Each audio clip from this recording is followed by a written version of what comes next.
Un padre lleva 10 años atormentado por la desaparición de su hija. Pero todo cambia cuando una nueva empleada afirma haber visto a la niña en un orfanato. La revelación desencadena una búsqueda implacable de pistas, verdades ocultas y recuerdos fragmentados.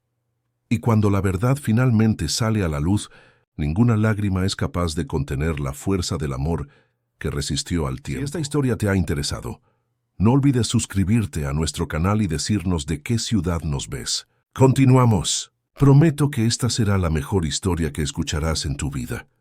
En la mansión de La Moraleja, uno de los barrios más nobles de Madrid, Bernardo Mendoza contemplaba un retrato colgado en la pared de su despacho. La pintura, hecha hacía 10 años, mostraba a una niña de 6 años con grandes ojos castaños y una sonrisa tímida. Los dedos de Bernardo temblaron ligeramente al tocar el marco dorado. Era un ritual diario, como si el toque pudiera de alguna manera traerla de vuelta. La enormidad de la casa contrastaba con el vacío que sentía desde la desaparición de su única hija, Isabela. Empresario del sector de la construcción, Bernardo había construido un imperio y era respetado en todo Madrid, pero toda su riqueza e influencia no fueron suficientes para encontrar a la niña, que simplemente desapareció durante un paseo en el Parque del Retiro un domingo soleado. El interfono del despacho sonó, interrumpiendo sus pensamientos. Doctor Mendoza, la nueva empleada ya ha llegado. La señora Concepción la está orientando sobre las tareas de la casa. Gracias, Juvenal. Estaré en el salón en unos minutos.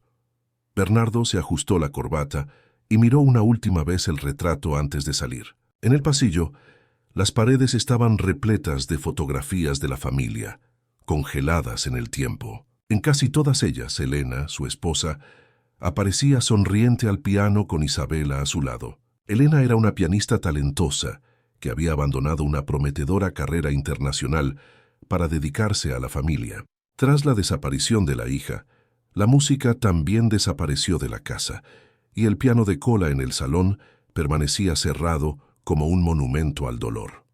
Elena nunca se recuperó completamente. La búsqueda incesante, la exposición mediática, las falsas pistas y la esperanza que lentamente se desvanecía la consumieron año tras año. Ahora vivía recluida en una clínica especializada en trastornos emocionales en la Sierra de Guadarrama. Bernardo la visitaba todos los domingos, llevando siempre flores y noticias de la investigación que él se negaba a interrumpir, e incluso cuando todos ya habían desistido. En el salón Concepción, la gobernanta que trabajaba, hacía más de 20 años para la familia. Explicaba los detalles de la casa a la nueva funcionaria. Bernardo entró silenciosamente sin querer interrumpir. Este es el piano de la señora Elena. Nadie lo toca desde, ya hace 10 años. Lo limpiamos con mucho cuidado, pero nunca lo abrimos. Fue un regalo del patrón cuando se casaron. La nueva empleada, una mujer de aproximadamente 40 años, con facciones extremeñas marcadas por el sol y el trabajo, miraba atentamente cada detalle. Sus ojos recorrieron el salón hasta encontrar a Bernardo parado en la puerta. Hizo una pequeña reverencia. Buenos días, señor. Soy Lucía Silva, la nueva empleada. Agradezco la oportunidad. Bernardo se acercó con una sonrisa educada. Sea bienvenida, Lucía. Concepción le mostrará todo lo que necesita saber. Si tiene alguna duda, no dude en preguntar. Lucía asintió, pero sus ojos parecían inquietos, como si buscaran algo. Cuando Bernardo se giró para salir, ella notó el retrato de la niña encima del piano. Señor, esa niña.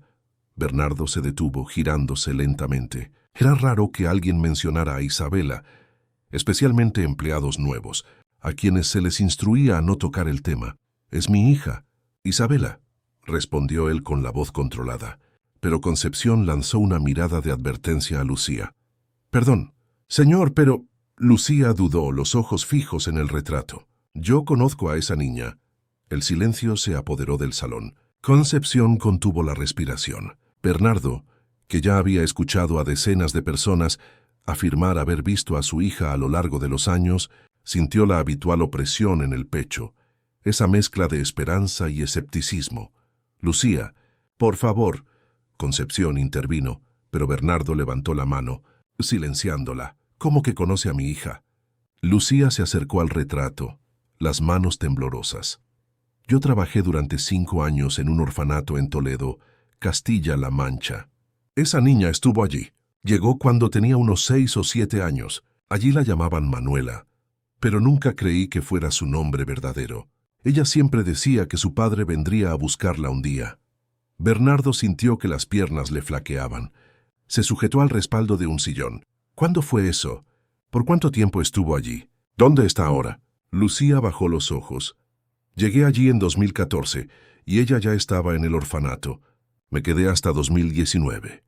Se escapó poco antes de que yo me fuera, debía tener unos 14 años. Era una niña especial, diferente de las otras. Dibujaba muy bien, especialmente pianos. Bernardo intercambió una mirada con Concepción. Elena había enseñado a Isabela a tocar el piano desde muy pequeña. ¿Por qué nunca vio las noticias sobre su desaparición? ¿Fue un caso nacional?, preguntó Concepción desconfiada. Yo vivía en el interior de Extremadura, señora. Solo vine al centro en 2014, cuando mi marido falleció. En el orfanato no teníamos mucho acceso a la televisión o periódicos. Y la niña llegó como muchas otras, traída por una asistente social con documentos que decían que era huérfana. Bernardo se acercó a Lucía, los ojos humedecidos. ¿Está absolutamente segura de que era ella? ¿No puede ser una niña parecida? Lucía miró nuevamente el retrato y luego directamente a los ojos de Bernardo. Sí, señor, esa manchita aquí, señaló una pequeña marca en el cuello de la niña en el retrato. Manuela tenía la misma. ¿Y los ojos? Esa forma de mirar como si estuviera siempre buscando a alguien. Yo la cuidé personalmente por años. Es la misma niña. En ese momento el teléfono móvil de Bernardo sonó. Era Jorge Rodríguez, el investigador privado que había contratado hacía 10 años y que nunca había desistido del caso. Bernardo, necesitamos hablar. Encontré algo sobre el caso. El empresario, aún aturdido con la revelación de Lucía, concertó un encuentro con el investigador para esa misma tarde. Mientras tanto, pidió que Concepción acomodara a Lucía en una de las habitaciones de invitados. Ella no iría a ningún lugar hasta contar todo lo que sabía sobre Isabela. En el despacho de abogados de Rodríguez, en el centro de Madrid, Bernardo encontró al investigador organizando una serie de documentos sobre la mesa. ¿Qué descubriste, Jorge? El investigador, un hombre de mediana edad con cabellos canosos y ojos perspicaces, empujó una carpeta en dirección a Bernardo. Un informante de la Policía Nacional me pasó esto. Están investigando una red de falsificación de documentos que actuaba en el eje Madrid-Barcelona-Toledo hacía unos 10 años. Encontraron registros de una niña transportada de Madrid a Toledo en 2013 con el nombre de Manuela Santos. Bernardo sintió el corazón acelerarse. Mi nueva empleada acaba de decirme que conoció a mi hija en un orfanato en Toledo y que allí se llamaba Manuela. Jorge abrió los ojos de par en par. ¿Cómo qué? ¿Qué coincidencia es esa? No creo en coincidencias después de tanto tiempo, Jorge. Necesito ir a Toledo inmediatamente. Y quiero que investigues todo sobre esta Lucía. Puede ser una trampa, alguien queriendo extorsionar dinero. Haré eso ahora mismo. Pero Bernardo, si es verdad. Si es verdad, Jorge, mi hija está viva en algún lugar. Y yo la encontraré, aunque sea lo último que haga. Esa noche, Bernardo no pudo dormir.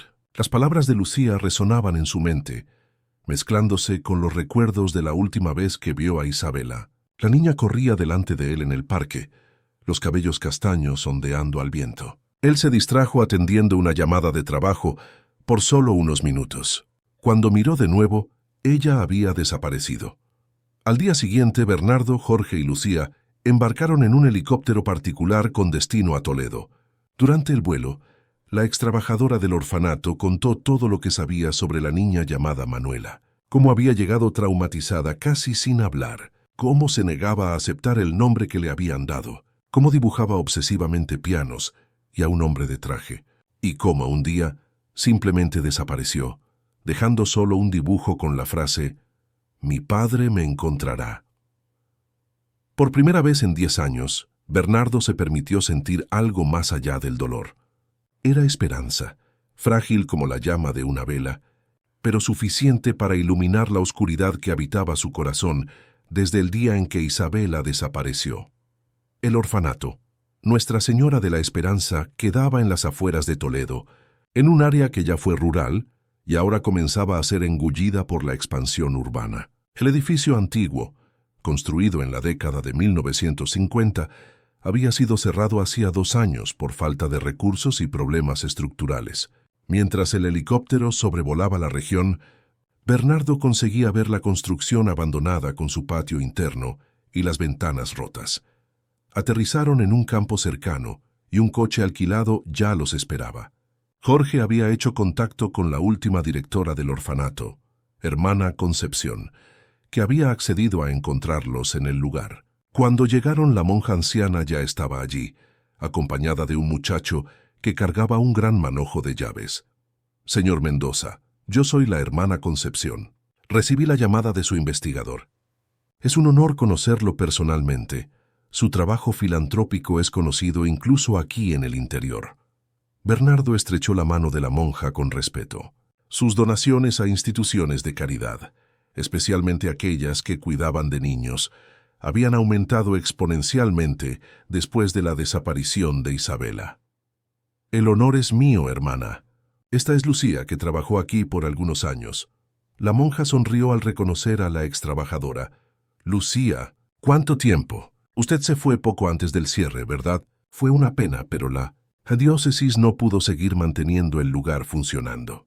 Mientras conversaban, caminaban por los corredores húmedos y abandonados. El olor a moho impregnaba el aire, y pedazos de revoque caían de las paredes. Aún así, era posible imaginar cómo fue aquel lugar años atrás, con niños corriendo y jugando. «Hermana, vinimos aquí por causa de una niña que estuvo bajo sus cuidados entre 2013 y 2019 aproximadamente. Era llamada Manuela, pero sospechamos que sea mi hija Isabela, que desapareció en Madrid en 2013», explicó Bernardo. La monja dejó de caminar, girándose para encararlo. «Manuela, sí, claro que me acuerdo de ella. Era imposible olvidarla. Tan diferente de las otras niñas, siempre con esa mirada distante, como si estuviera en otro lugar. Y los dibujos. Nunca vi nada igual». «¿Entonces usted confirma que ella estuvo aquí?», preguntó Jorge, anotando todo en un pequeño cuaderno. «Sí, con certeza. Llegó a mediados de 2013, traída por una asistente social llamada Regina Campos. Según los documentos, era huérfana de padres fallecidos en un accidente de coche en el interior de Madrid, pero siempre desconfié de esa historia. La niña tenía modales refinados, hablaba como alguien de familia educada, y a veces mencionaba un piano y un parque». El corazón de Bernardo se aceleró. El Parque del Retiro, donde Isabela había desaparecido. ¿Usted tiene algún registro de esa asistente social?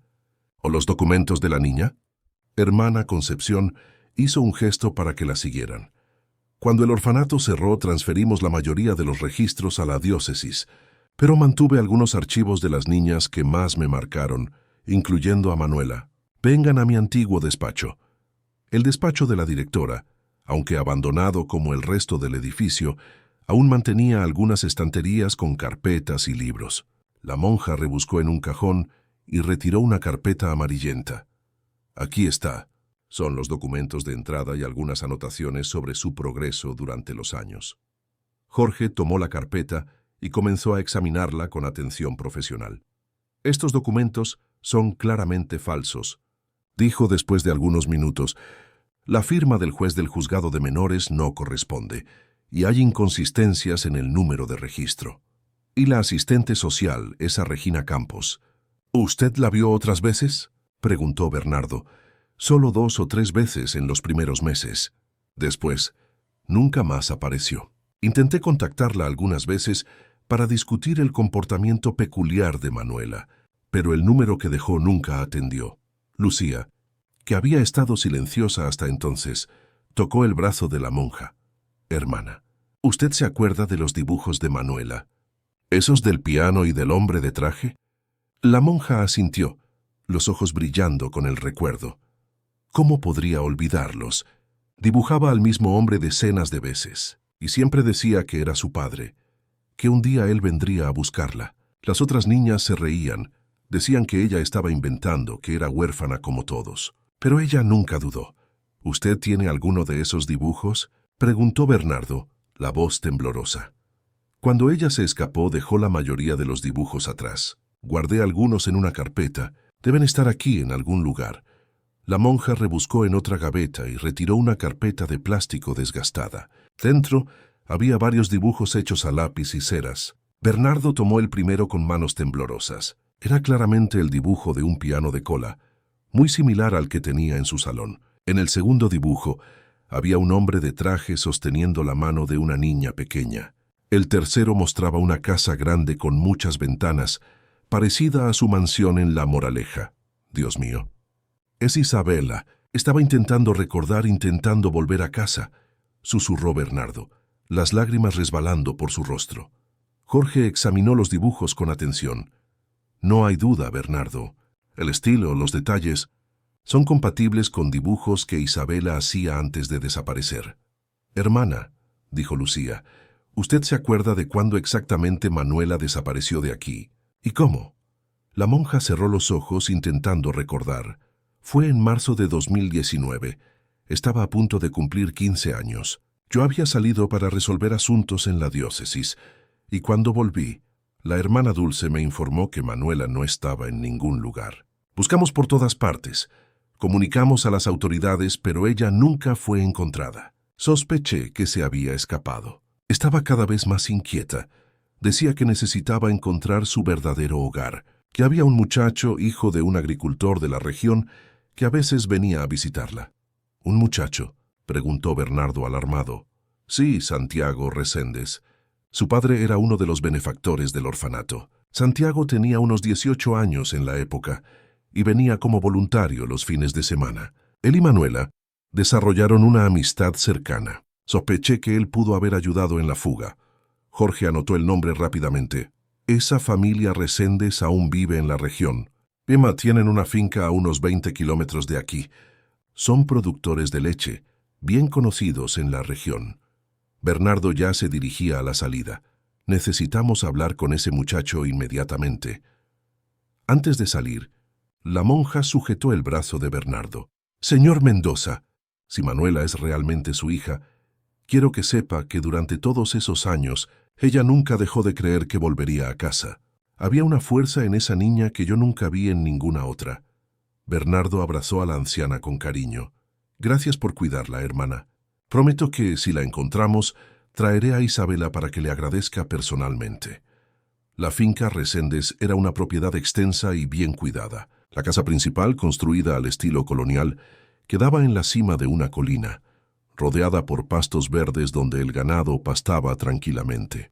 Jorge había llamado antes, y el propio Santiago Reséndez los esperaba en el porche. Era un joven alto y esbelto, de aproximadamente 24 años, con ojos verdes y un rostro amigable, aunque parecía nervioso con la visita. A su lado estaba un hombre más mayor, que se presentó como Antonio Reséndez, su padre. Señor Mendoza, es un honor recibirlo en nuestra casa, dijo Antonio extendiendo la mano. Mi hijo me contó sobre su búsqueda. Por favor, entren, vamos a conversar con más comodidad. En el amplio salón de la finca, Santiago parecía inquieto, moviendo constantemente las manos. Santiago, comenzó Bernardo sin rodeos, la hermana Concepción nos dijo que usted era cercano a una niña llamada Manuela en el orfanato. Creemos que ella puede ser mi hija, Isabela, que desapareció en 2013. El joven miró a su padre como si buscara permiso. Antonio asintió ligeramente. Sí, yo conocí a Manuela. Comencé a trabajar como voluntario en el orfanato, cuando tenía 17 años, y ella pronto llamó mi atención. Era diferente de las otras niñas, más reservada, más... no sé explicar. Como si no perteneciera a aquel lugar. ¿Y usted sabe lo que le pasó? ¿A dónde fue cuando se escapó del orfanato?, preguntó Jorge. Santiago tragó saliva. Yo la ayudé a escapar. Bernardo se inclinó hacia adelante tenso. ¿Por qué? Porque ella me mostró los dibujos. Me contó sobre el padre que vendría a buscarla, sobre la casa grande y el piano. Al principio pensé que era fantasía, como todos pensaban. Pero entonces, en 2019, vi un reportaje sobre usted en la televisión. Era un programa sobre empresarios que hacían filantropía, y mencionaron la desaparición de su hija. Mostraron fotos de ella y de su casa en Madrid, con el piano. Era exactamente como Manuela dibujaba. ¿Y usted no buscó a las autoridades?, preguntó Jorge incrédulo. Intenté hablar con la policía local, pero no me tomaron en serio. Dijeron que era solo coincidencia, que muchas mansiones tienen pianos, y yo era solo un muchacho de 18 años. Entonces le conté a Manuela lo que había descubierto. Ella se quedó transformada. Dijo que necesitaba ir a Madrid inmediatamente, que sabía que encontraría a su padre allí. ¿Y a dónde fue?, insistió Bernardo. Santiago bajó los ojos. La ayudé a escapar, le di dinero para el billete de autobús a Madrid. Ella dijo que iría al Parque del Retiro, que fue allí donde se perdió de su padre. Pero nunca más tuve noticias de ella. Busqué por meses, pregunté a amigos en Madrid, pero nadie la vio. Es como si hubiera desaparecido de nuevo. Un silencio pesado cayó sobre la sala. Bernardo sintió una mezcla de esperanza y desesperación. Su hija había estado tan cerca. Había intentado volver a casa, a él. Santiago, dijo finalmente, la voz ronca de emoción. ¿Tiene alguna foto de ella? ¿Algo que pueda ayudarnos a encontrarla ahora? El joven se levantó y fue hasta una estantería, de donde retiró un pequeño álbum de fotos. Abrió en una página específica y se lo entregó a Bernardo.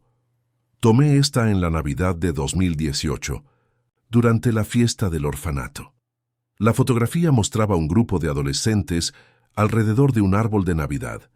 En la esquina, una niña de aproximadamente 14 años miraba directamente a la cámara con ojos intensos y familiares. Era la mirada de Elena, la misma mirada que Isabela tenía en el retrato de la mansión. No había más dudas.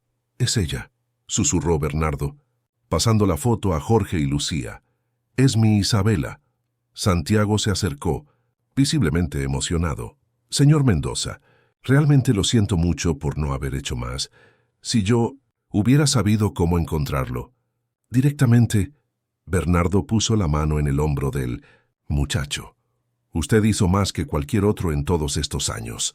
Le dio esperanza, creyó en ella. Y ahora nos dio la certeza de que ella está viva, en algún lugar. Jorge, que había estado examinando la fotografía con ojos profesionales, dijo: Bernardo, ella debió haber llegado a Madrid en marzo o abril de 2019. Necesitamos volver y comenzar la búsqueda a partir de ahí. Alguien debe haberla visto en el Parque del Retiro en esa época. Bernardo asintió, una nueva determinación en su rostro. La encontraremos esta vez. No voy a descansar hasta tener a mi hija de vuelta. De vuelta en Madrid, Bernardo instaló una verdadera central de búsquedas en su mansión. El comedor, raramente utilizado desde la desaparición de Isabela, se transformó en un centro de operaciones con mapas, fotos, líneas de tiempo y documentos esparcidos por la enorme mesa de madera maciza. Jorge contrató a otros 2 investigadores para ayudar, y Lucía permaneció en la casa, auxiliando con información sobre los hábitos y preferencias de Isabela durante su tiempo en el orfanato. Bernardo no iba al despacho hacía días. Su vida ahora se resumía a una única misión: encontrar a la hija que, según había descubierto, había regresado a Madrid hacía 6 años. 6 años perdidos. 6 años en que ella podría haber estado tan cerca. Tenemos que expandir la búsqueda, dijo Jorge una mañana, después de una noche entera revisando informes. Sabemos que ella vino a Madrid en 2019. Probablemente fue al Parque del Retiro. Pero después de eso, el rastro se pierde. Tenía solo 14 años. Estaba sola en la ciudad más grande del país. ¿Qué haría una adolescente en esa situación? Buscar refugio, respondió Lucía. En el orfanato ella era muy lista, sabía valerse por sí misma. Quizás buscó alguna institución de asistencia social. Bernardo miraba fijamente la foto que Santiago les había dado. En ella Isabela, o Manuela como la habían llamado, tenía la misma mirada determinada que él conocía tan bien. La misma mirada de Elena cuando enfrentaba un desafío. Necesitamos verificar todos los albergues para menores, hostales, ONGs que trabajan con adolescentes en situación de calle, dijo él. Y también hospitales. ¿Hospitales?, preguntó Lucía sorprendida. Si estaba sola, sin documentos, sin dinero, puede haber pasado por dificultades. Puede haberse enfermado, sufrido algún accidente. Jorge ya estaba al teléfono activando sus contactos. Como exdelegado de la Policía Civil, tenía acceso a una red extensa de informantes y funcionarios públicos dispuestos a ayudar. En pocas horas, obtuvo autorización para acceder a registros de admisión de hospitales públicos de la ciudad entre marzo y diciembre de 2019. Mientras tanto, Bernardo decidió que era hora de visitar a Elena y contarle las novedades. El trayecto hasta la clínica en la Sierra de Guadarrama era familiar, una carretera sinuosa que subía la montaña, alejándose del ruido y la contaminación de la ciudad. La clínica Recanto de las Araucarias era un lugar tranquilo y acogedor, con jardines bien cuidados y una vista espectacular de la ciudad. Elena estaba en el jardín, sentada en un banco bajo un árbol frondoso. A sus 45 años, aún era una mujer hermosa, pero el sufrimiento había dejado marcas profundas. Sus cabellos, antes castaños como los de Isabela, ahora estaban casi completamente canosos. Al ver a su marido sonrió serenamente. Era un buen día. Había días en que apenas lo reconocía, perdida en sus propias memorias y dolores. «Bernardo, viniste más temprano esta semana». Él se sentó a su lado, sosteniendo sus manos con cariño. «Elena, tengo noticias importantes. Noticias sobre Isabela». Los ojos de ella se abrieron de par en par, una chispa de vida surgiendo donde antes solo había resignación. «¿La encontraste?» «Todavía no, pero sabemos que está viva, Elena. Sabemos dónde estuvo todos estos años y que regresó a Madrid en 2019, buscándonos». Con cuidado le contó todo lo que habían descubierto: el orfanato en Toledo, los dibujos del piano y de la casa, el intento de Isabela de volver a casa. Elena escuchaba atentamente, las manos apretando con fuerza las de Bernardo, las lágrimas resbalando silenciosamente por su rostro. Ella recordó el piano. «Nos recordó», susurró Elena cuando él terminó. Todo este tiempo ella sabía quién era, de dónde venía. «Sí, y ahora estamos más cerca que nunca de encontrarla. Jorge está verificando registros de hospitales y albergues. La encontraremos, Elena, te lo prometo». Elena cerró los ojos por un momento, como si estuviera procesando todo. Cuando los abrió de nuevo, Bernardo vio algo que no veía hacía años: determinación. «Quiero volver a casa, Bernardo. Quiero estar allí cuando ustedes la encuentren». «¿Estás segura?» «El médico dijo que...» «No me importa lo que dijo el médico. Mi hija está viva. Está en Madrid y nos está buscando. Mi lugar está en casa, esperando por ella». Bernardo sintió un nudo en la garganta. Era la primera vez en años que veía a la antigua Elena, la mujer fuerte y decidida de la que se había enamorado. «Hablaré con el doctor Mauricio y lo arreglaré. Todo para que regreses mañana mismo». De vuelta a la mansión, encontró a Jorge al teléfono, con una expresión seria mientras tomaba notas. Cuando colgó, sus ojos brillaban de excitación. «Encontré algo, Bernardo. En mayo de 2019, una adolescente sin identificación ingresó en el Hospital Municipal de Carabanchel después de ser atropellada. La descripción física coincide: altura, edad aproximada, color de ojos y cabello. Estaba inconsciente cuando llegó y no tenía documentos. Fue registrada como desconocida». «¿Y después? ¿Qué le pasó?», preguntó Bernardo, sintiendo el corazón acelerarse. «Estuvo ingresada casi 2 meses. Tenía traumatismo cráneoencefálico y fracturas múltiples. Cuando despertó, no recordaba su propio nombre ni de dónde venía. Amnesia postraumática. Fue transferida a un albergue del ayuntamiento después de recibir el alta». «¿Qué albergue?». «Necesitamos ir allí inmediatamente». «Ya estoy verificando». La transferencia fue al Centro de Acogida Especial para Jóvenes, en la zona este. Llamaré allí ahora mismo». Mientras Jorge hacía la llamada, Bernardo intentaba procesar la información. Su hija, tan cerca de volver a casa, había sido atropellada y había perdido la memoria. El destino parecía obstinado en separarlos. «Conseguí hablar con la coordinadora del albergue», dijo Jorge después de unos minutos. «Ella se acuerda de la niña. La llamaban Liz, porque cuando le preguntaron su nombre solo pudo murmurar algo parecido. Estuvo allí casi 1 año, hasta cumplir 16 años. Después, decidió irse por su cuenta. Dijo que tenía sueños recurrentes con un piano y un parque y quería buscar respuestas. ¿Y a dónde fue? La coordinadora no sabe con certeza, pero mencionó que Liz había hecho amistad con una señora que vendía artesanía en la feria de la Plaza de la Cebada. Parece que la señora le enseñó a Liz a pintar y dibujar, y la niña demostró un talento increíble. Lucía, que escuchaba la conversación, intervino. Eso tiene sentido. En el orfanato, Manuela, quiero decir Isabela, era muy talentosa con los dibujos. Siempre dibujaba de memoria, escenas de la vida anterior. Bernardo ya estaba cogiendo el abrigo. Vamos a la Plaza de la Cebada ahora mismo. La feria todavía debe estar funcionando. En la feria de la Plaza de la Cebada, en el barrio más oriental de Madrid, decenas de puestos coloridos vendían de todo, desde comidas típicas japonesas hasta artesanía de varias regiones de España. Jorge preguntó a varios feriantes sobre una señora que vendía artesanía y enseñaba pintura a una joven. Después de varios intentos, un señor que vendía esculturas de madera señaló un puesto al final de la feria. A doña Eulalia debe estar buscando. Ella trabaja con pinturas en tela allá al final.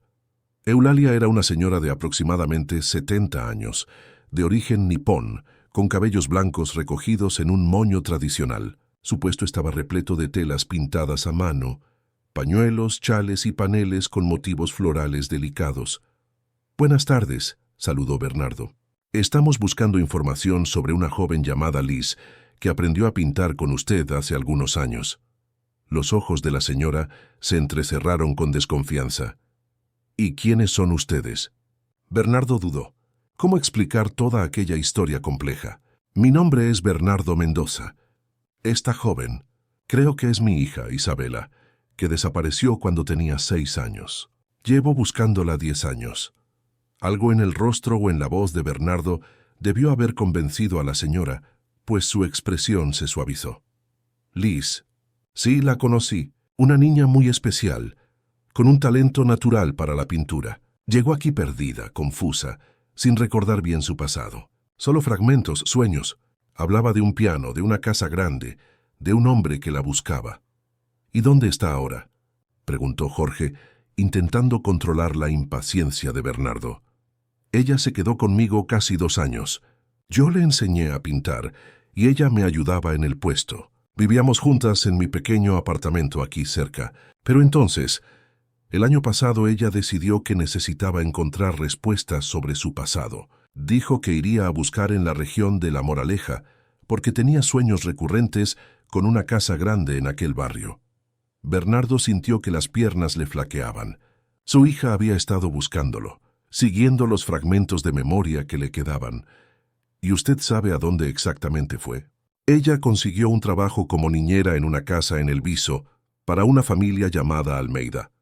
Seguimos en contacto por algún tiempo, pero en los últimos meses no recibí más noticias de ella. Jorge ya estaba anotando el nombre de la familia. ¿Usted tiene alguna foto de ella? ¿Algo reciente? Eulalia asintió y retiró de una caja debajo de la mesa un pequeño álbum de fotos. Abrió en una página donde había una fotografía de una joven de aproximadamente 17 años, cabellos largos y castaños, pintando una tela en el puesto de la feria. Aunque más mayor no había dudas, era Isabela. «Ella pintó esto para mí antes de partir», dijo Eulalia, mostrando un pañuelo enmarcado. En él había la pintura delicada de un piano de cola bajo un lapacho amarillo, con una niña y un hombre de la mano mirando el instrumento. Dijo que era un recuerdo que no sabía si era real o sueño. Bernardo tocó la pintura con reverencia. Era el salón de su casa, donde estaba el piano de Elena, y el lapacho amarillo era el mismo que se veía por la ventana del salón en el jardín de la mansión. No eran sueños, eran memorias reales, fragmentos del pasado que Isabela luchaba por recuperar. «¿Puedo quedarme con esta foto?», preguntó la voz embargada por la emoción. «Claro, y espero que la encuentre, señor. Ella merece saber quién realmente es». Al salir de la feria, Jorge ya estaba al teléfono, usando sus contactos para localizar a la familia Almeida en El Viso. Bernardo miraba fijamente la foto de la hija. Ahora, una joven de 17 años, con los mismos ojos intensos de Elena, la misma barbilla determinada. Estamos cada vez más cerca. Jorge, ella estuvo en La Moraleja buscando nuestra casa.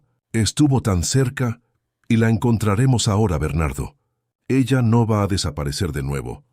En el coche, de camino de vuelta a la mansión, Bernardo no conseguía quitar los ojos de la foto. Después de 10 años de dolor, de búsquedas infructuosas y esperanzas destruidas, finalmente tenía pruebas concretas de que Isabela estaba viva. Estaba en Madrid, y, más importante, aún se acordaba de él, aunque solo fuera en fragmentos de sueños y memorias distantes. Conseguí la dirección, anunció Jorge, colgando el teléfono. Familia Almeida, calle de Serrano, El Viso. Ya he concertado una visita para mañana temprano. Bernardo asintió, sintiendo una mezcla de ansiedad y esperanza. Mañana podría ser el día en que, finalmente, reencontraría a su hija. Elena estaría en casa.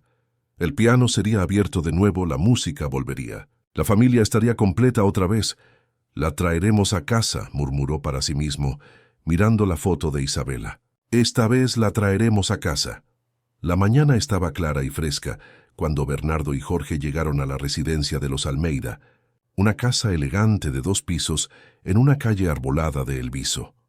Elena había regresado a la mansión el día anterior, y Lucía ayudaba a reorganizar la habitación de Isabela, mantenida intacta durante todos aquellos años. La esperanza llenaba cada rincón de la casa, que por tanto tiempo había parecido solo un museo de memorias dolorosas. Renata Almeida, una mujer de unos 40 años, lo recibió con hospitalidad, aunque parecía intrigada con la visita. Su marido, Eduardo Almeida, un abogado conocido, había salido más temprano para el trabajo. «Señor Mendoza», dijo ella, visiblemente impresionada al reconocerlo, «es un honor recibirlo en nuestra casa. Mi marido mencionó que trabajó en algunos proyectos con su empresa en el pasado». Bernardo agradeció educadamente, pero fue directo al asunto. «Señora Almeida, estamos aquí por un motivo muy específico. Supimos que hasta hace poco, una joven llamada Liz trabajó como niñera para su familia. Ya estamos intentando localizarla con urgencia». La expresión de Renata cambió sutilmente, una sombra de preocupación cruzando su rostro. «Sí, Liz trabajó con nosotros casi 1 año, cuidando a nuestros hijos gemelos. Una niña extraordinaria, muy educada y talentosa. Los niños la adoraban. ¿Y dónde está ahora?», preguntó Jorge, notando la tensión en la voz de Bernardo. Renata indicó que se sentaran en el salón, decorado con buen gusto y confort. Liz se fue hace aproximadamente 3 meses. Fue inesperado. Se había adaptado tan bien aquí, parecía feliz. Hasta que un día encontró una revista antigua en la biblioteca. «¿Qué revista?», preguntó Bernardo, inclinándose hacia adelante. Una edición especial de El País semanal de algunos años atrás, con un reportaje sobre empresarios madrileños y sus obras filantrópicas. «Usted estaba en la portada, señor Mendoza». Bernardo sintió el corazón acelerarse. La misma revista que Santiago había mencionado haber visto en Toledo. ¿Y qué pasó cuando ella vio la revista? Se puso extremadamente agitada. Dijo que reconocía al hombre de la foto, que era alguien de sus sueños recurrentes. Preguntó todo sobre usted, dónde vivía, sobre su familia. Eduardo, mi marido, contó lo que sabía, sobre su empresa, sobre la desaparición de su hija hace años. Liz se quedó en shock. Al día siguiente, no apareció para trabajar. Dejó solo una carta diciendo que necesitaba resolver cuestiones de su pasado y que sentía mucho por irse así. Jorge y Bernardo intercambiaron miradas. ¿Estaban tan cerca? ¿Usted tiene alguna idea de a dónde pudo haber ido?, preguntó Jorge. ¿Algún amigo, algún lugar que ella mencionara con frecuencia? Renata reflexionó por un momento. Ella hablaba mucho del Parque del Retiro. Decía que tenía sueños recurrentes con aquel lugar, especialmente con el lago. Y también mencionaba una feria de artesanía, donde solía vender pinturas los fines de semana, en la Plaza del Rastro. «La feria de antigüedades en Pineiros», dijo Jorge. «Se celebra los sábados. Hoy es jueves, tendremos que esperar». «¿Y dejó alguna pertenencia? ¿Algo que pueda darnos más pistas?», preguntó Bernardo ansioso. «De hecho, sí. Dejó una maleta con algunas ropas y materiales de pintura». Dijo que volvería a buscarlos cuando estuviera establecida de nuevo, pero nunca regresó. Voy a buscarla para ustedes. Mientras Renata subía las escaleras, Bernardo observaba el salón, intentando imaginar a Isabela allí, cuidando niños, viviendo una vida simple y tan diferente de la que debería haber tenido. Sus ojos se posaron en un pequeño cuadro en la pared, una pintura delicada de dos niños pequeños jugando en un jardín. Liz pintó esto para nosotros la Navidad pasada, dijo Renata, que había regresado con una maleta pequeña y percibió la mirada de Bernardo. Ella tenía un talento increíble. Decía que aprendió a pintar con una señora de la Feria de la Cebada. Bernardo se acercó a la pintura. El estilo era inconfundible. El mismo trazo delicado del pañuelo que Eulalia le había mostrado era obra de su hija, sin duda. «Señora Almeida», dijo él, la voz embargada, «creo que Liz es en realidad mi hija Isabela, que desapareció hace 10 años. Tenemos evidencias sustanciales y estamos muy cerca de encontrarla». Los ojos de Renata se abrieron de par en shock. Dios mío, eso explicaría tantas cosas. La educación refinada de ella, el talento para la música. Solía tocar en nuestro piano, incluso sin haber tenido nunca clases formales. Y los sueños con la casa grande, el hombre de traje, era usted. Ella estaba recordando de alguna forma. Jorge abrió la maleta que Renata había traído. Dentro había algunas ropas simples, materiales de pintura y un cuaderno de dibujos. Bernardo cogió el cuaderno con manos temblorosas y comenzó a hojearlo. Cada página era una ventana a la mente de Isabela. Dibujos del Parque del Retiro, del piano en la mansión, y repetidamente, un hombre de traje que Bernardo reconocía como él mismo, aunque estilizado a través de las memorias fragmentadas de su hija. En la última página había un dibujo reciente de la mansión de los Mendoza en La Moraleja, vista desde el portón principal. Abajo escrito con letra delicada, «Casa de los sueños, real o imaginaria». «Ella estuvo allí», susurró Bernardo. «Estuvo enfrente de nuestra casa». «Encontré algo más», dijo Jorge, que continuaba hurgando en la maleta. Era un pequeño cuaderno de direcciones. «Aquí tiene el contacto de doña Eulalia y de algunas otras personas. Y este debe ser su teléfono móvil». Inmediatamente, Jorge intentó llamar al número, pero caía directamente en el buzón de voz. «El teléfono debe estar apagado o sin batería», concluyó. «Espere», dijo Renata, que observaba el cuaderno por encima del hombro de Jorge. «Esta dirección aquí, en Malasaña, es el taller donde Liz comenzó a trabajar poco antes de irse de aquí. Un lugar llamado Lienzos and Sueños, donde ella vendía algunas de sus pinturas. Quizás alguien allí sepa dónde está ahora». Bernardo ya se dirigía a la puerta. «Vamos para allá inmediatamente. Señora Almeida, muchas gracias por su ayuda». «Por favor», dijo Renata, sujetando el brazo de Bernardo, «cuando la encuentre, tráigala a visitarnos. Los niños la echan mucho de menos y ella merece saber la verdad sobre quién realmente es». El taller Lienzos and Sueños quedaba en una calle tranquila de Malasaña, ocupando la planta baja de una pequeña casa colorida. Grandes ventanas exhibían pinturas y esculturas de varios artistas locales. Un cartel en la entrada informaba que el establecimiento promovía artistas principiantes, ofreciendo espacio de exposición y participación en los beneficios de las ventas. La propietaria, Cristina Martín, una mujer de mediana edad con cabellos rizados pintados de rojo vibrante, los recibió con entusiasmo profesional que pronto se transformó en interés genuino cuando Bernardo explicó el motivo de la visita.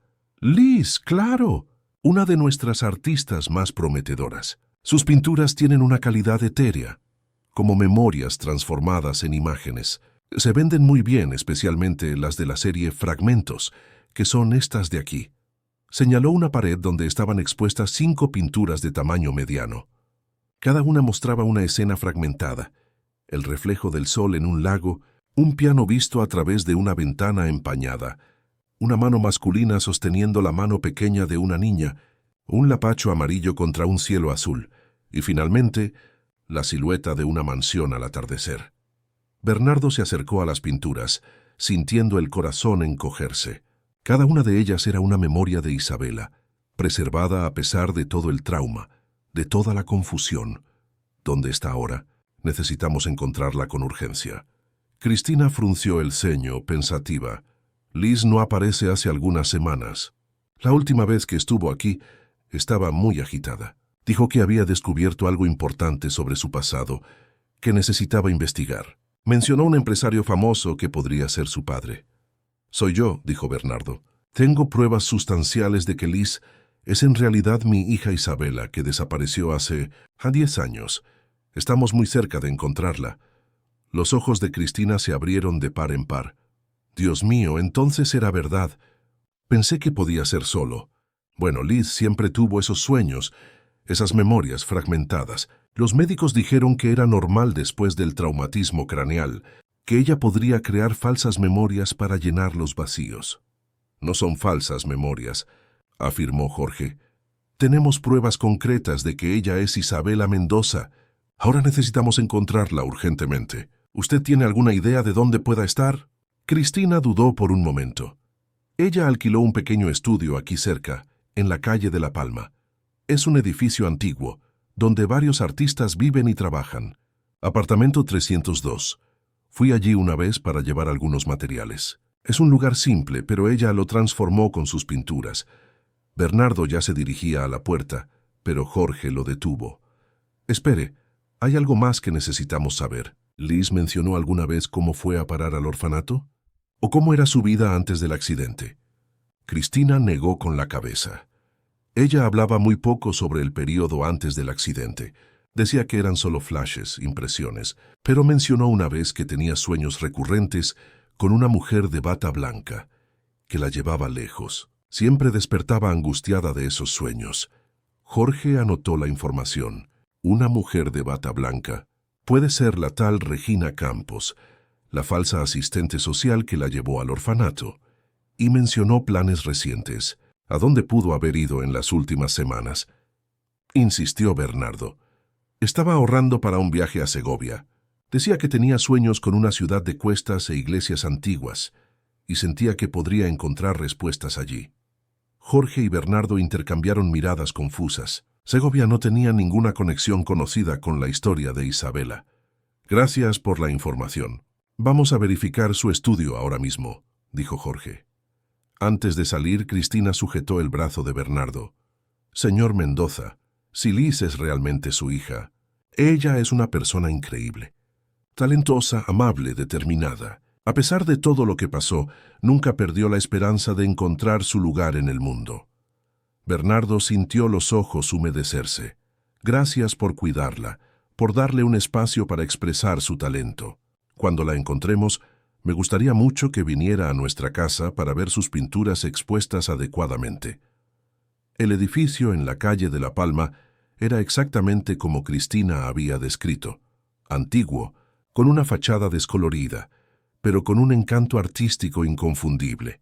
Grafitis coloridos decoraban la entrada, y plantas colgaban de las ventanas y balcones. Era un típico edificio de Malasaña, barrio conocido por albergar artistas y bohemios de Madrid. El portero, un señor anciano llamado Sebastián, confirmó que Liz vivía allí. Pero no la veía hacía al menos 2 semanas. Ella me pidió que cuidara de sus plantas. Una muchacha muy educada. Siempre me traía café en las mañanas frías. Dijo que iba a viajar por un tiempo, pero no mencionó a dónde. En el apartamento 302 encontraron la puerta cerrada. Jorge, usando sus antiguas habilidades de policía, consiguió abrirla sin causar daños. El pequeño estudio era un reflejo perfecto de la personalidad de Isabela. Paredes cubiertas de pinturas y bocetos, muebles simples pero bien elegidos, y un pequeño piano digital en un rincón. Ella volvió a tocar, susurró Bernardo, pasando los dedos por las teclas del instrumento. Encima del piano había una foto enmarcada de Liz con Eulalia en la feria, ambas sonriendo a la cámara, que era la imagen de una joven que, a pesar de todo, había encontrado alguna felicidad y propósito. Jorge examinaba metódicamente el apartamento, buscando pistas sobre el paradero de Isabela. En un pequeño escritorio encontró un ordenador portátil. Vamos a ver si hay alguna información aquí. Afortunadamente, el ordenador no tenía contraseña. En los correos electrónicos recientes, encontraron la confirmación de una reserva de hotel en Segovia, fechada hacía 2 semanas, para una estancia de 7 días. También había búsquedas sobre la familia Mendoza, noticias antiguas sobre la desaparición de Isabela y, lo que más sorprendió a Bernardo, búsquedas sobre Elena y su carrera como pianista. Ella estaba investigando nuestra familia, dijo Bernardo emocionado, intentando confirmar si las memorias eran reales. En un archivo de texto abierto encontraron lo que parecía ser un diario. La última entrada, fechada hacía 2 semanas, decía: «Encontré más piezas del rompecabezas. BM puede realmente ser mi padre. Las fechas coinciden. Las memorias tienen sentido ahora. Pero antes de buscarlo directamente, necesito estar segura. Iré a Segovia a seguir la pista de la mujer de bata blanca. Si es realmente quien creo que es, finalmente sabré la verdad sobre cómo fui a parar a aquel orfanato. Después, si todo se confirma, volveré a Madrid y encontraré coraje para llamar a la puerta de aquella mansión de La Moraleja. La mansión de mis sueños, la mansión que puede ser mi verdadero hogar». Jorge y Bernardo intercambiaron miradas. Segovia. Era allí a donde necesitaban ir ahora. «¿Por qué Segovia?», preguntó Bernardo confuso. «¿Qué conexión puede haber con su historia?». Jorge continuó examinando el ordenador y encontró una carpeta con recortes de periódicos digitalizados. Uno de ellos, fechado hacía 6 meses, relataba la detención de una mujer llamada Regina Santos en Segovia, acusada de falsificación de documentos e implicación en esquemas de adopción ilegal. Regina Santos. Regina Campos. Debe ser la misma persona. La falsa asistente social que llevó a Isabela al orfanato, concluyó Jorge, probablemente cambió de nombre a lo largo de los años. Entonces Isabela fue a Segovia para confrontarla, para descubrir la verdad sobre su secuestro, dijo Bernardo, sintiendo un escalofrío recorrer su espalda. «Necesitamos ir para allá inmediatamente». «Lo arreglaré todo», dijo Jorge ya al teléfono. «Podemos tomar su helicóptero y estar allí en pocas horas».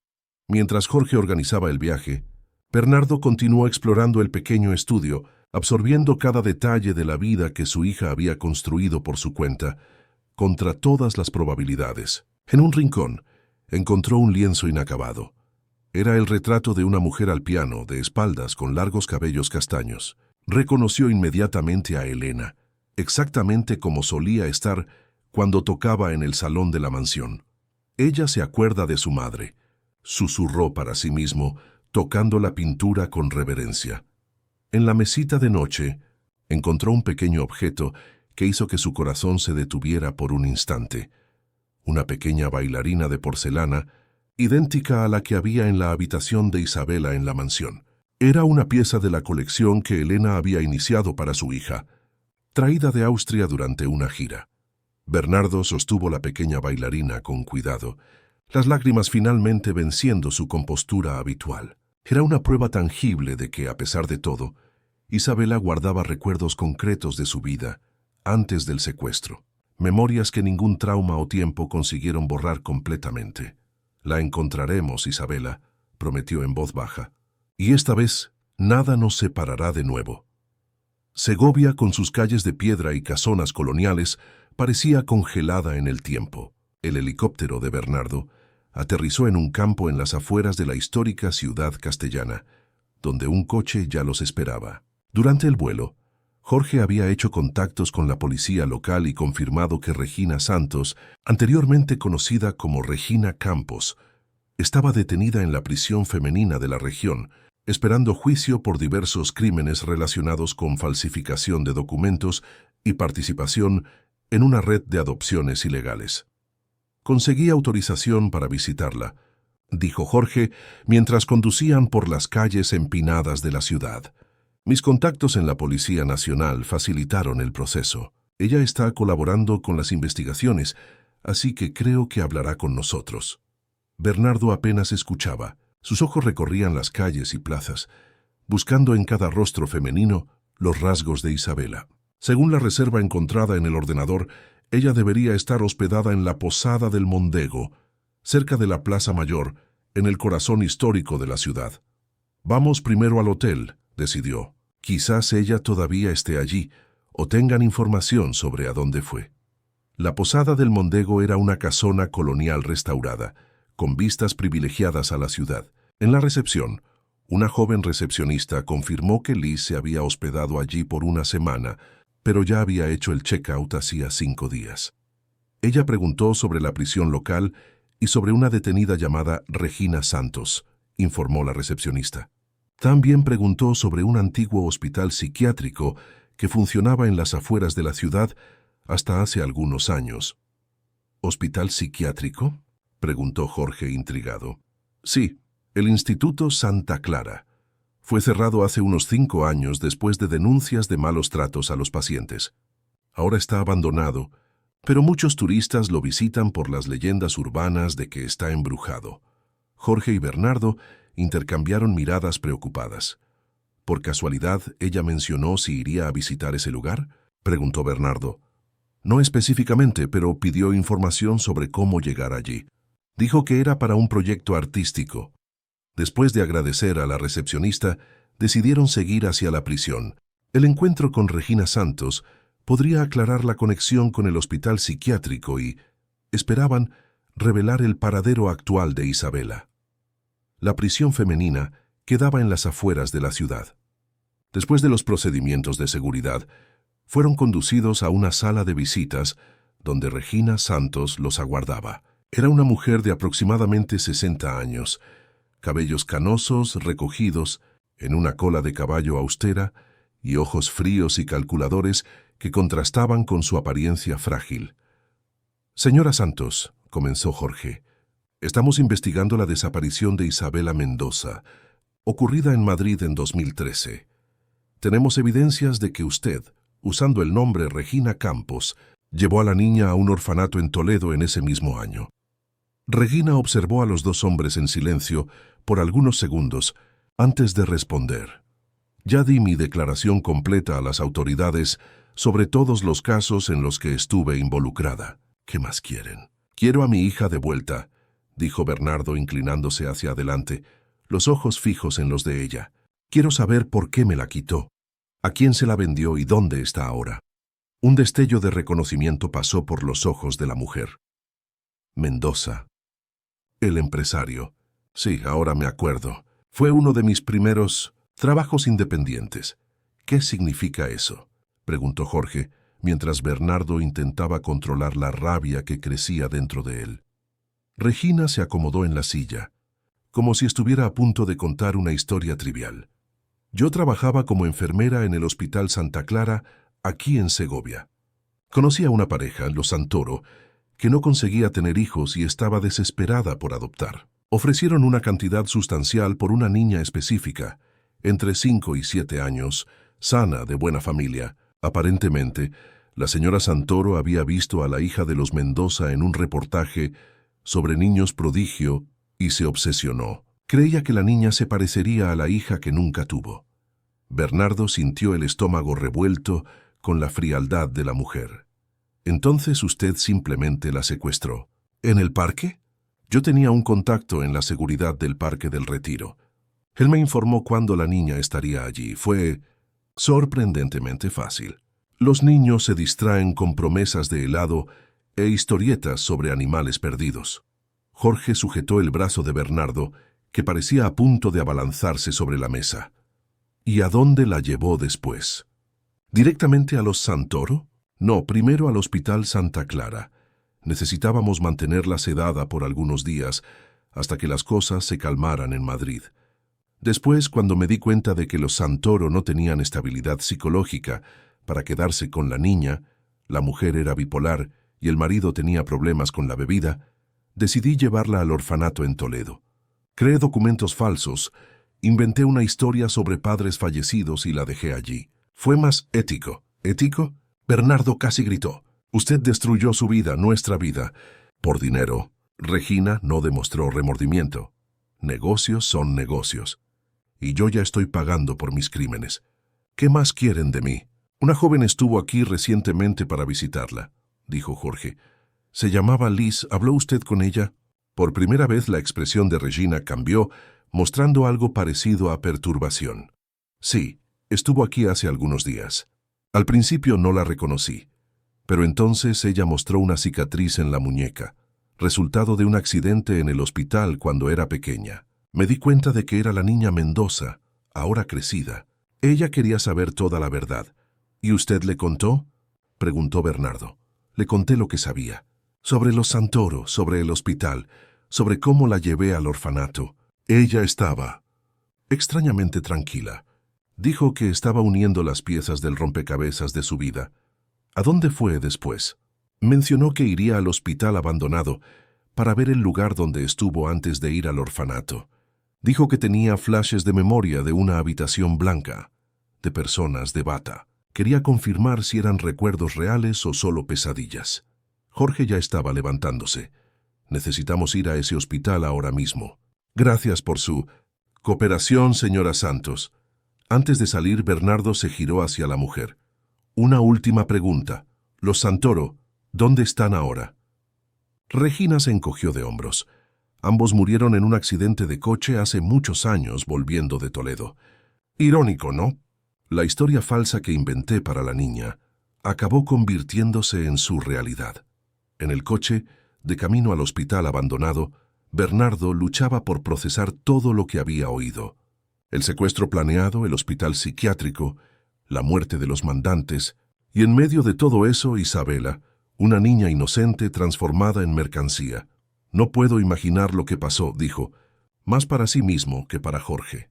Sedada en un hospital psiquiátrico, después abandonada en un orfanato, con falsos documentos y una identidad fabricada. ¿Cómo alguien sobrevive a eso?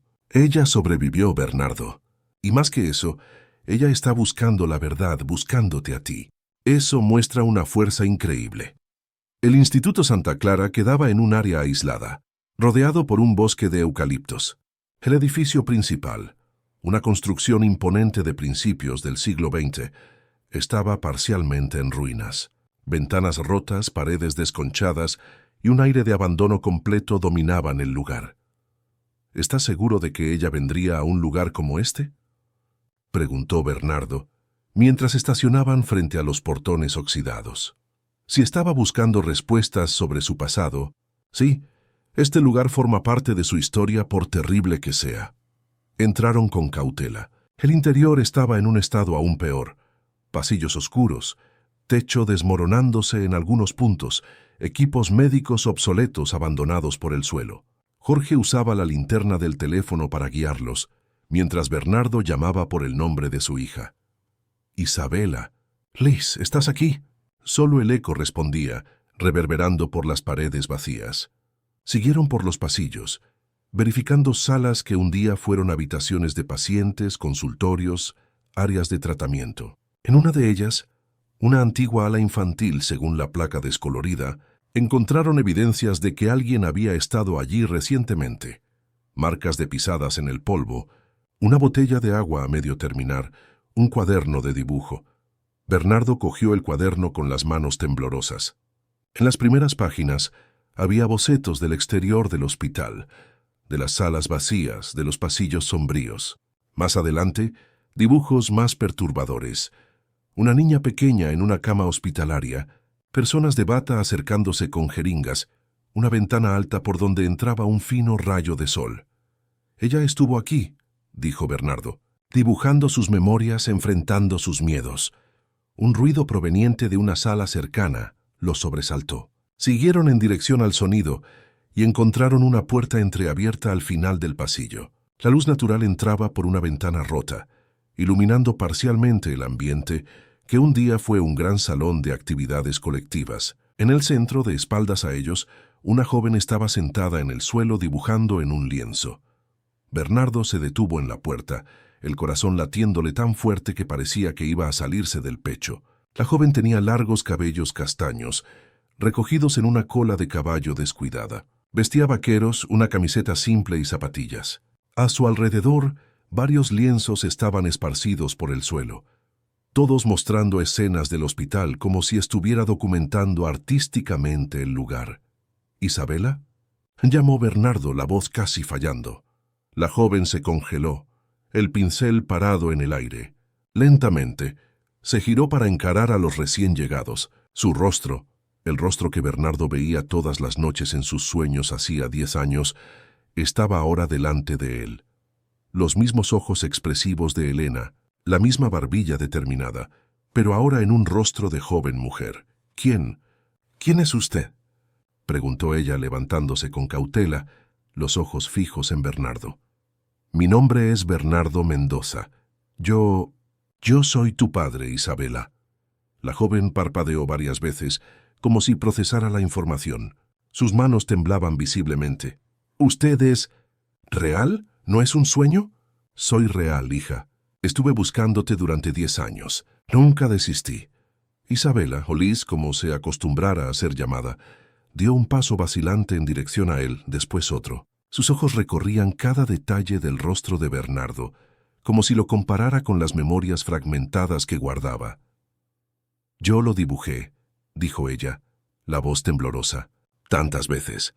Su rostro, sus manos, el hombre del traje que me llevaba al piano. Sí, respondió Bernardo, las lágrimas resbalando libremente ahora. Tú tocabas con tu madre, Elena. Ella te enseñó desde pequeña. Al escuchar el nombre de la madre, algo pareció despertar dentro de Isabela. Sus manos volaron para cubrir la boca, y los ojos se llenaron de lágrimas. Elena, la pianista, la mujer de mis sueños, tocando de espaldas a mí, el sol entrando por la ventana grande.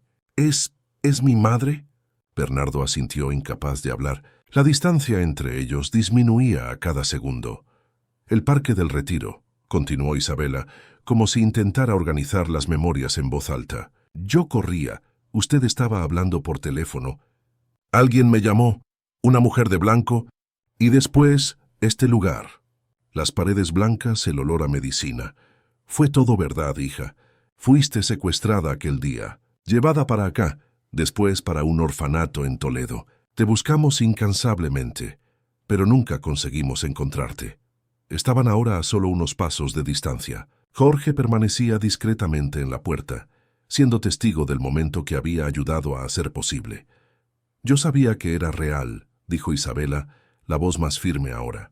Todos decían que eran solo sueños, fantasías de una huérfana.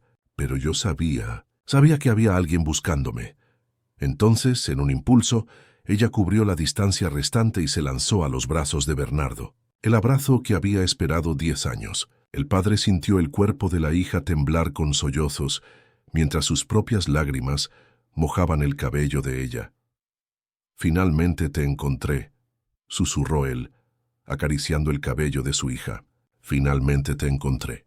Se quedaron, así por largos minutos, como si temieran que, al separarse, todo pudiera revelarse solo un sueño. Jorge, discretamente, se apartó para darles privacidad, yendo a esperar en el coche. Cuando finalmente el llanto cedió, Isabela se apartó un poco para mirar el rostro de su padre. Mi madre. Ella está viva, hija. Enferma pero viva. Regresó a casa ayer, después de que supimos que estábamos cerca de encontrarte. Te está esperando. Una sonrisa iluminó el rostro de Isabela, transformándola por completo. Quiero ir a casa, dijo simplemente. Quiero volver a casa. Bernardo la ayudó a recoger los materiales de pintura y los lienzos. Mientras organizaban todo, Isabela habló sobre su jornada de los últimos días. La visita a Regina, el descubrimiento de la verdad sobre su secuestro, la decisión de venir al hospital para confrontar los fantasmas del pasado. Iba para Madrid mañana, dijo ella. Iba hasta la mansión en La Moraleja. Finalmente había reunido coraje, después de estar días observando la casa de lejos, sin conseguir llamar a la puerta. Estuvimos tan cerca, dijo Bernardo, sosteniendo su mano. Varias veces. Tú estuviste en el Parque del Retiro. En la región de La Moraleja, llegaste a trabajar como niñera para amigos de amigos nuestros. Es extraño pensar en eso, respondió ella, mirando alrededor por última vez antes de salir. Como si el destino estuviera jugando con nosotros, acercando y alejando, pero ahora terminó. Nos encontramos el uno al otro. Al salir del hospital abandonado, el sol de la tarde bañaba el paisaje, transformando las ruinas sombrías en algo casi bello. Isabela se detuvo por un momento, contemplando el edificio. Fue aquí donde todo comenzó, dijo. El comienzo de mi pesadilla.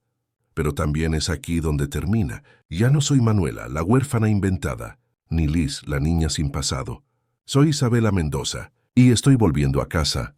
Jorge los esperaba en el coche y sonrió al verlos a los dos de la mano. Tel, que había sido testigo del dolor de Bernardo durante tantos años, que nunca había desistido incluso cuando todos decían que era inútil, se sentía recompensado más allá de las palabras. «Vamos a casa», dijo Bernardo abriendo la puerta del coche para su hija. «Elena está esperando». Mientras el coche dejaba atrás el hospital abandonado, siguiendo por la carretera que llevaba de vuelta a la ciudad histórica, Isabela miró por la ventana, observando el paisaje montañoso de Castilla-La Mancha. Durante 10 años había vivido con memorias fragmentadas, sueños confusos, identidades prestadas. Ahora finalmente sabía quién era y a dónde iba. A casa, a su verdadera casa. El helicóptero sobrevolaba la ciudad de Madrid mientras el sol comenzaba a ponerse en el horizonte. Isabela miraba por la ventana, fascinada con la vista panorámica de la metrópolis que era su verdadera casa. Los edificios, las avenidas congestionadas, el Parque del Retiro con su lago centelleante. Todo parecía al mismo tiempo extraño y familiar, como un sueño vivido hacía mucho tiempo que finalmente se convertía en realidad. «Es tan grande», murmuró ella. «En mi memoria era aún mayor». «Para una niña de 6 años, todo parece inmenso», respondió Bernardo, que no apartaba los ojos de su hija, como si temiera que ella pudiera desaparecer de nuevo. Durante el vuelo de Segovia a Madrid, Isabela había contado más sobre su vida en los últimos 10 años, el trauma inicial, la adaptación difícil al orfanato, la amistad con Santiago que le había dado esperanza, la fuga a Madrid, el accidente, la amnesia y la lenta reconstrucción de su identidad a través de fragmentos de memoria y arte. «Siempre supe que tenía una vida antes», explicó ella. «Incluso cuando no recordaba nada concreto, había esa sensación de desplazamiento, como si yo no perteneciera a los lugares donde estaba. Y los sueños, el piano, la casa grande, un hombre y una mujer que me llamaban por mi nombre, un nombre que no conseguía recordar al despertar». Bernardo escuchaba cada palabra con una mezcla de dolor y fascinación. Su hija había vivido una vida entera sin él, enfrentado desafíos que ninguna niña debería enfrentar, y aún así emergía como una joven fuerte y determinada. «Creo que el arte me salvó», continuó Isabela. «Era mi forma de dar sentido a los fragmentos de memoria, de conectar los puntos. Cada cuadro era como una ventana al pasado, a quien yo realmente era». El helicóptero comenzaba a descender, acercándose a la mansión en La Moraleja. Desde lo alto, Isabela pudo ver el jardín bien cuidado, la piscina cubierta que raramente era usada y el lapacho amarillo que tantas veces había dibujado sin saber por qué. «Es exactamente como en mis dibujos», susurró maravillada. «Tantos detalles. ¿Cómo pude recordar todo esto?» «Algunas memorias son demasiado fuertes para ser borradas», respondió Bernardo, «especialmente las memorias de amor». El helicóptero aterrizó en el amplio jardín trasero. Cuando Isabela bajó, apoyándose en el brazo de su padre, vio una figura parada en el porche, una mujer esbelta, de cabellos canosos recogidos en un moño, vestida elegantemente con un vestido azul marino. «Mamá», susurró, y la palabra pareció despertar algo profundo dentro de ella. Elena Mendoza dio un paso vacilante hacia adelante, después otro, sus ojos fijos en la joven que bajaba del helicóptero. Había pasado 10 años imaginando este momento, temiendo que nunca sucediera, y ahora que finalmente había llegado, parecía casi demasiado irreal para soportar. «Isabela», llamó ella, la voz embargada por la emoción, «mi hija». Isabela corrió los últimos metros que la separaban y se lanzó a los brazos de su madre. El abrazo fue intenso, desesperado, como si ambas intentaran compensar una década de separación en un único momento. Bernardo se unió a ellas, envolviendo a las dos mujeres de su vida en sus brazos, formando finalmente el círculo familiar que había sido brutalmente roto hacía tanto tiempo. Lucía, Concepción y Juvenal observaban la escena desde la puerta de la cocina, los ojos humedecidos con la emoción del momento. Jorge, que había llegado con ellos en el helicóptero, mantenía una distancia respetuosa, permitiendo que la familia tuviera su momento de privacidad. «Ven», dijo Elena, cuando finalmente consiguieron separarse. «Quiero mostrarte algo». Ella guió a su hija hacia el interior de la mansión. Isabela miraba a su alrededor con los ojos muy abiertos, reconociendo los pasillos, los cuadros, los detalles de la decoración que permanecieron prácticamente inalterados durante su ausencia.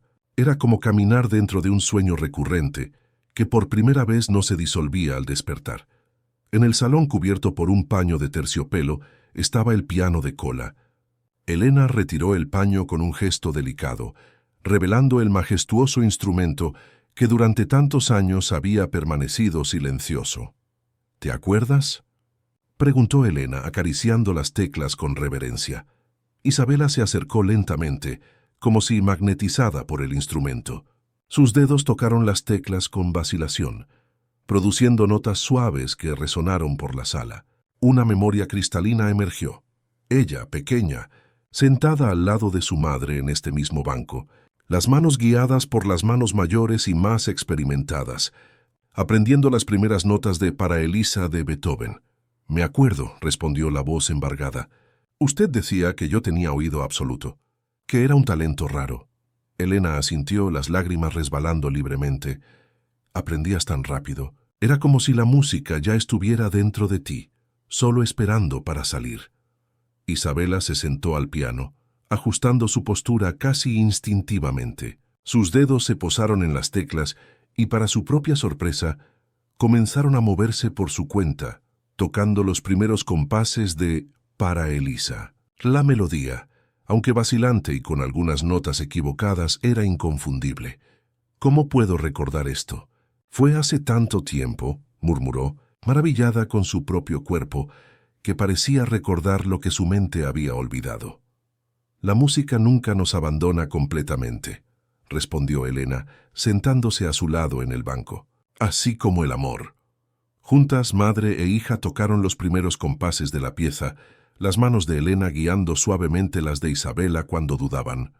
Bernardo observaba desde la puerta, incapaz de contener las lágrimas, ante la escena que tantas veces había imaginado y que temía nunca más presenciar. Esa noche, la mansión que por tantos años fue un mausoleo de memorias dolorosas, cobró nueva vida. Isabela fue llevada a su antigua habitación, mantenida intacta como un santuario a la esperanza. La colección de bailarinas de porcelana todavía estaba allí, junto con los libros infantiles, los ositos de peluche y la cama con dosel que parecía esperar pacientemente el regreso de su dueña. «Nunca perdimos la esperanza», explicó Bernardo, mientras Isabela exploraba la habitación con curiosidad y emoción. «Ni por un solo día». En los días que siguieron, la familia comenzó el delicado proceso de reconexión. Isabela contó más sobre su vida como Liz, la artista. Bernardo y Elena compartieron historias de la vida antes del secuestro, llenando las lagunas de la memoria fragmentada de su hija. Fotos antiguas fueron revisitadas, álbumes de familia hojeados con reverencia, cada imagen ayudando a reconstruir la identidad perdida de Isabela. Jorge y Lucía fueron invitados a una cena especial de agradecimiento. Sin ellos, el reencuentro jamás habría sucedido. «Nunca podré agradecerles lo suficiente», dijo Bernardo, levantando una copa en homenaje a los dos. «Ustedes no desistieron cuando todos los demás ya lo habían hecho». «Yo solo seguí mi corazón», respondió Lucía simplemente. «Cuando vi el retrato de la niña, supe que tenía que hacer algo. Y yo solo hice mi trabajo», añadió Jorge, un trabajo que se volvió personal a lo largo de los años. Elena, que poco a poco recuperaba la vitalidad, tocó el piano después de la cena, la primera vez en 10 años. La música llenó la casa de nuevo, espantando los últimos vestigios de la tristeza que por tanto tiempo había habitado cada rincón. Al día siguiente, Bernardo llevó a Isabela a conocer la sede de Construcciones Mendoza, el imperio empresarial que había construido a lo largo de los años. Los empleados, muchos de los cuales recordaban la tragedia familiar, recibieron a la joven con cariño y respeto. «Esta empresa existía para ti», explicó Bernardo mientras le mostraban la sala de la dirección. para tu futuro, para nuestra familia. Cuando desapareciste, perdí el propósito por un tiempo. Después, transformé el dolor en determinación. Nos expandimos, crecimos, y parte de los beneficios siempre fue dirigida a organizaciones que ayudan a niños desaparecidos. Isabela absorbía todo con interés genuino, pero también con cierta vacilación. Es mucha cosa para procesar, admitió. Toda esta riqueza, este mundo corporativo, es tan diferente de la vida que llevé. No tienes que asumir ningún papel que no quieras, aseguró Bernardo. Este es tu legado si lo deseas, pero tu vida es tuya para moldearla como prefieras. Quiero seguir pintando, dijo ella, después de un momento de reflexión. Es lo que me mantuvo cuerda durante todos estos años.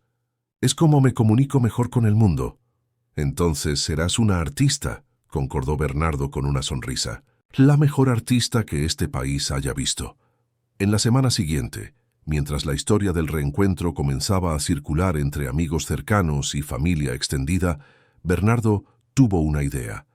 Observando las pinturas que Isabela había traído consigo, las escenas fragmentadas de memoria, los retratos del piano, de la mansión, de las personas que se cruzaron en su camino, percibió que había allí una historia poderosa que merecía ser contada.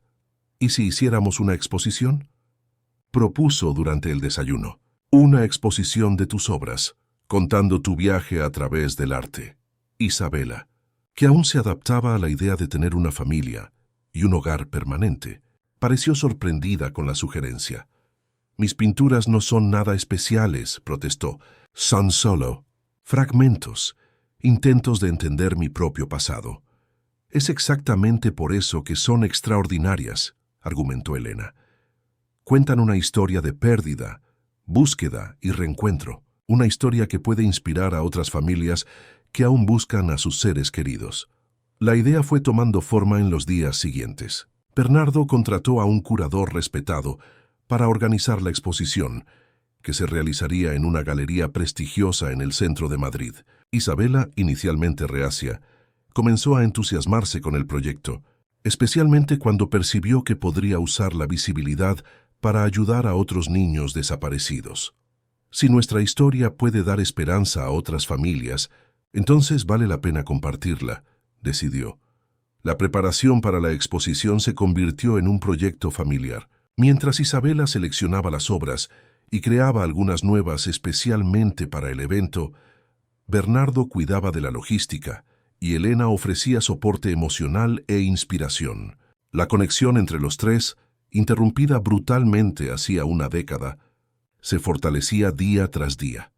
Una semana antes de la apertura, Bernardo presentó a Isabela una sorpresa, el registro oficial de una fundación.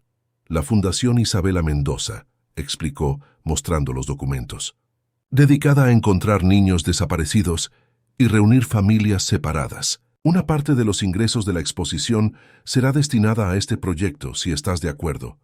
Isabela, emocionada, abrazó a su padre. Es perfecto, susurró. Transformar nuestro dolor en esperanza para otros.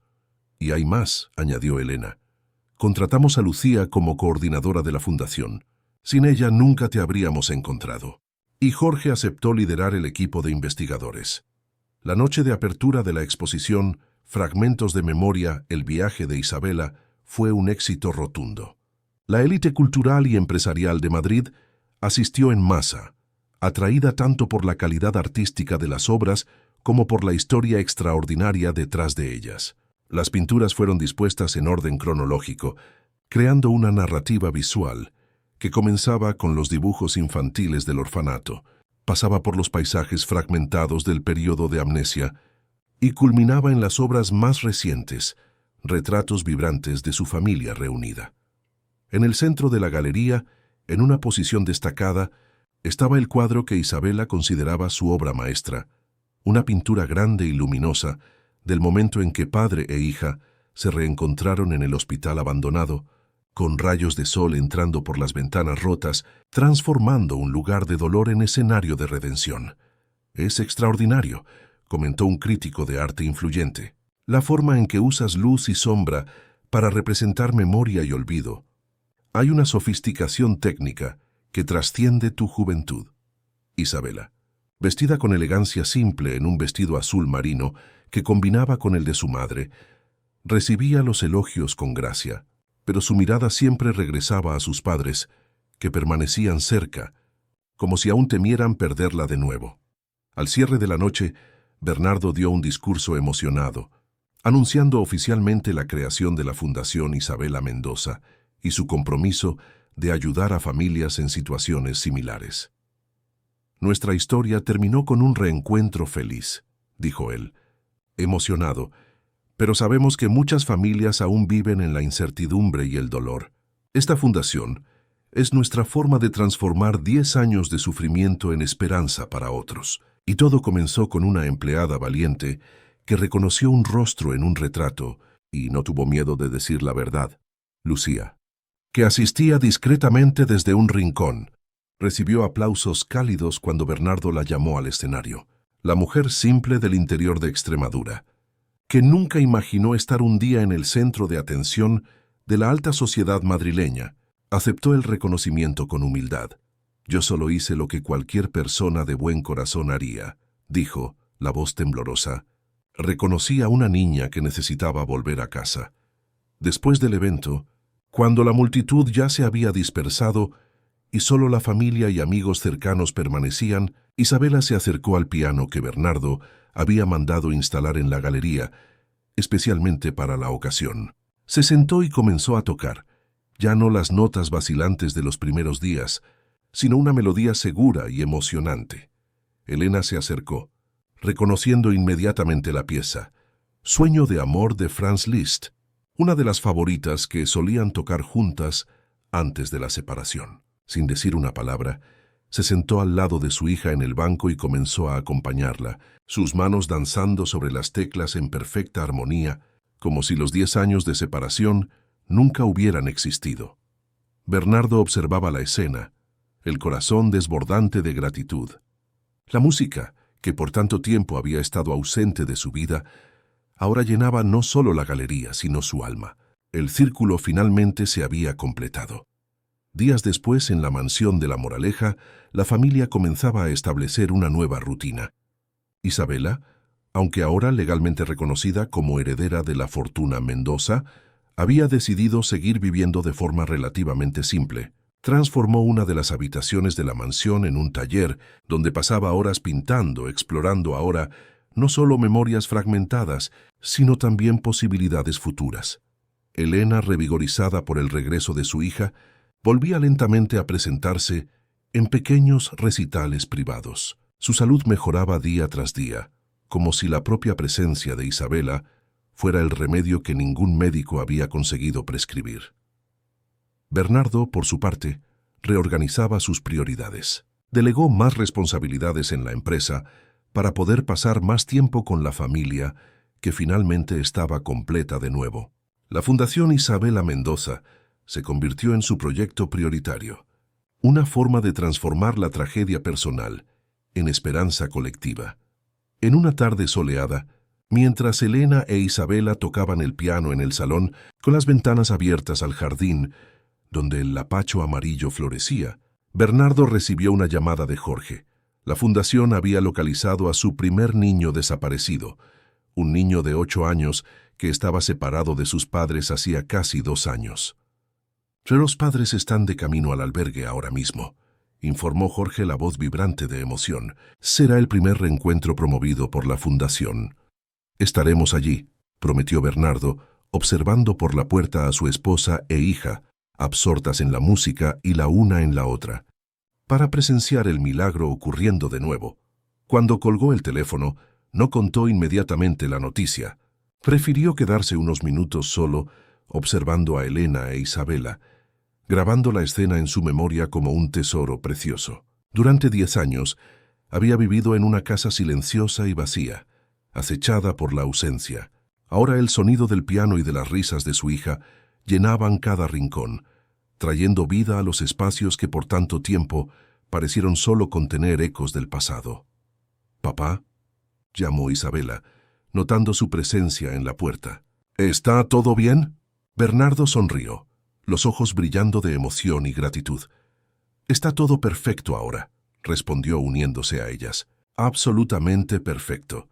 Y así en la mansión de La Moraleja, que por tanto tiempo fue un memorial de tristeza, la familia Mendoza aprendía a vivir de nuevo. El tiempo perdido no podía ser recuperado, pero el futuro se abría ante ellos. Un futuro construido no solo sobre las memorias recuperadas, sino sobre nuevas memorias que crearían juntos, día tras día, nota tras nota, trazo tras trazo.